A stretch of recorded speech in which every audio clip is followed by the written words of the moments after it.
Hello friends, നമസ്കാരം. ഉമ്മ വ്ലോഗിലേക്ക് എല്ലാവർക്കും സ്വാഗതം. എന്താണ് എല്ലാവരുടെ വിശേഷം? സുഖമല്ലേ എല്ലാവർക്കും? അപ്പോൾ നമുക്കിന്ന് പൊരിച്ച പത്തിരി ഉണ്ടാക്കാം അല്ലേ? അതിന് ഞാനിവിടെ നമ്മളുടെ പത്തിരിക്കൊക്കെ എടുക്കണ വറുത്ത അരിപ്പൊടിയില്ലേ, അത് 1.5 കപ്പ് എടുത്തിട്ടുണ്ട്. ഇനി അതിലേക്ക് ഒരു 1/4 കപ്പ് റവ എടുത്തിട്ടുണ്ട്. അപ്പോൾ ഞാനിവിടെ വറുത്ത റവയാണ് എടുത്തിട്ടുള്ളത്. റവ വറുത്തില്ലെങ്കിലും കുഴപ്പമൊന്നുമില്ല കേട്ടോ. പിന്നെ നമ്മൾ പൊടിയെടുത്ത അതേ പാത്രത്തിൽ 1.5 കപ്പ് വെള്ളം എടുത്തിട്ടുണ്ട്.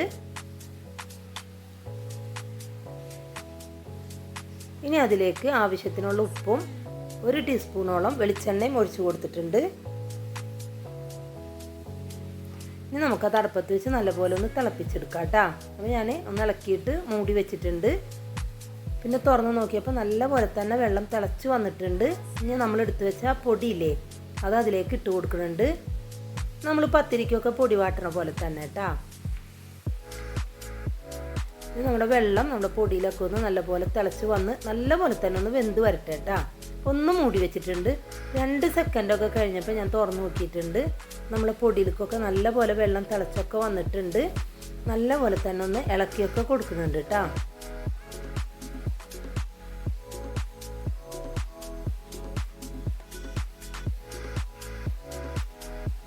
നല്ലപോലെ ഇളക്കി യോജിപ്പിച്ച് തീ ഓഫ് ചെയ്തിട്ട് ഞാനൊരു മിനിറ്റോളം മൂടി വെച്ചിട്ടുണ്ട്. 1 മിനിറ്റൊക്കെ ആയപ്പോൾ തുറന്നിട്ട് നമ്മളതൊരു പരന്ന പാത്രത്തിലേക്ക് ഇട്ട് കൊടുക്കുന്നുണ്ട്. ഇനി അതിലേക്ക് ഒരു 5 ചുമന്നുള്ളി ചതച്ചതും, കുറച്ച് നാളികേരം അങ്ങനെ കൊത്തിയെടുത്തിട്ട് ചെറുതാക്കി അരിഞ്ഞതും, പിന്നെ 1 മുറി നാളികേരം ചിരകിയതും, ഒരു ചെറിയ ടീസ്പൂൺ നല്ല ജീരകവും, ഒരു ചെറിയ ടീസ്പൂൺ കറുത്ത എള്ളും ഇട്ട് കൊടുത്തിട്ടുണ്ട്. എല്ലാം കൂടി നല്ലപോലെ തന്നെ ഒന്ന് കുഴച്ച് യോജിപ്പിക്കാം കേട്ടോ നമുക്ക്. അപ്പോൾ ജീരകവും എള്ളും ഇത്രയും വേണ്ടാന്നുണ്ടെങ്കിൽ നിങ്ങളതിൻ്റെ പകുതി അളവെടുത്താൽ മതി. ഇവിടെ വീട്ടിലെല്ലാവർക്കും ഇങ്ങനെ ഭയങ്കര ഇഷ്ടമാണ്, അതുകൊണ്ടാണ് ഞാൻ ഇത്രയും അളവിലെടുത്തത് കേട്ടോ, ജീരകവും എള്ളൊക്കെ.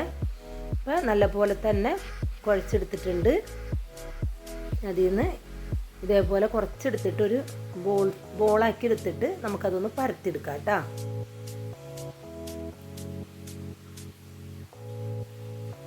അപ്പോൾ പരത്തുമ്പോൾ എല്ലാ ഭാഗവും ഒരേ കനത്തിൽ വരാൻ വേണ്ടിയിട്ട് പ്രത്യേകം ശ്രദ്ധിക്കണം. അപ്പോൾ അധികം കട്ടി കുറച്ച് പരത്തുകയും ചെയ്യരുത്.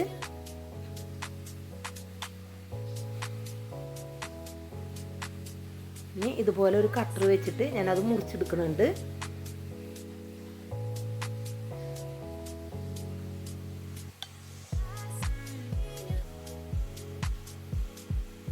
കണ്ടില്ലേ, ഈ ഒരു കനത്തിലാണ് ഞാൻ മുറിച്ചെടുത്തിട്ടുള്ളത്.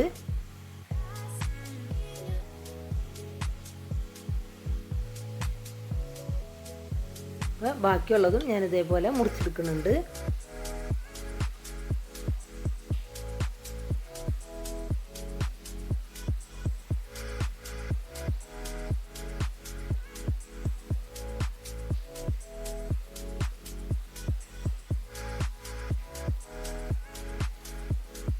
കണ്ടില്ലേ, അതിൻ്റെ ഒരു അത്രത്തോളം കട്ടി ഞാൻ കുറച്ചിട്ടുണ്ടെന്നുള്ളത് കണ്ടില്ലേ. ആ ഒരു കനത്തിൽ വേണം കേട്ടോ നമ്മളിത് മുറിച്ചെടുക്കാനായിട്ട്.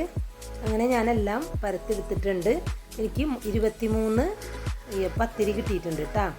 ഇനി ഒരു ചീനച്ചട്ടി അടുപ്പത്ത് വെച്ച് അതിലേക്ക് വെളിച്ചെണ്ണ ഒഴിച്ചു കൊടുത്തിട്ടുണ്ട്. അപ്പോൾ ഇങ്ങനെയുള്ള പലഹാരങ്ങളൊക്കെ ഉണ്ടാക്കുമ്പോൾ വെളിച്ചെണ്ണ തന്നെ ഉപയോഗിക്കുന്നതാണ് നമ്മുടെ പലഹാരങ്ങൾക്ക് ഏറ്റവും ടേസ്റ്റ് കേട്ടോ. അപ്പോൾ ഞാൻ ഓരോന്നായിട്ടാണ് ഇതിൽ പൊരിച്ചെടുക്കുന്നത്. അപ്പോൾ ഭയങ്കര തീ കൂട്ടിയിടുകയും ചെയ്യരുത്, തീ കുറച്ചിടുകയും ചെയ്യരുത്. ഒരു മീഡിയം ടൈമിൽ വേണം ഇടാനായിട്ട്. അപ്പോൾ ഉള്ളും നല്ലപോലെ വെന്ത് വരികയും ചെയ്യും, പുറമേ നല്ല മുരിഞ്ഞും കിട്ടും. അപ്പം അങ്ങനെ ഒരു പത്തിരി ഇവിടെ റെഡി ആയിട്ടുണ്ട്. ഒട്ടും എണ്ണയൊന്നും പിടിച്ചിട്ടില്ല കേട്ടോ. അപ്പോൾ ബാക്കിയുള്ള പത്തിരി ഞാൻ ഇതേപോലെ തന്നെ പൊരിച്ചെടുക്കുന്നുണ്ട്.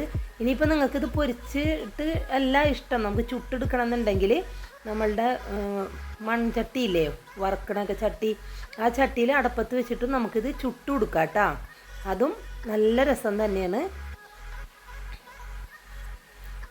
അങ്ങനെ എല്ലാ പത്തിരിയും ഞാനിവിടെ പൊരിച്ചെടുത്തിട്ടുണ്ട്.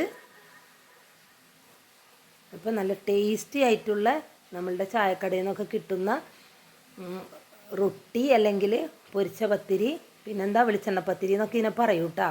അപ്പോൾ ടേസ്റ്റി ആയിട്ടുള്ള പൊരിച്ച പത്തിരി ഇവിടെ റെഡി ആയിട്ടുണ്ട്. കണ്ട, ഉള്ളിൽ നല്ല സോഫ്റ്റാണ്, എന്നാൽ പുറമേ നല്ല മുരിഞ്ഞിട്ടുമുണ്ട്. അപ്പോൾ ഞാനിവിടെ ബീഫ് കറിയുടെ കൂടെയാണത് കഴിക്കാൻ വേണ്ടി എടുത്തിട്ടുള്ളത്.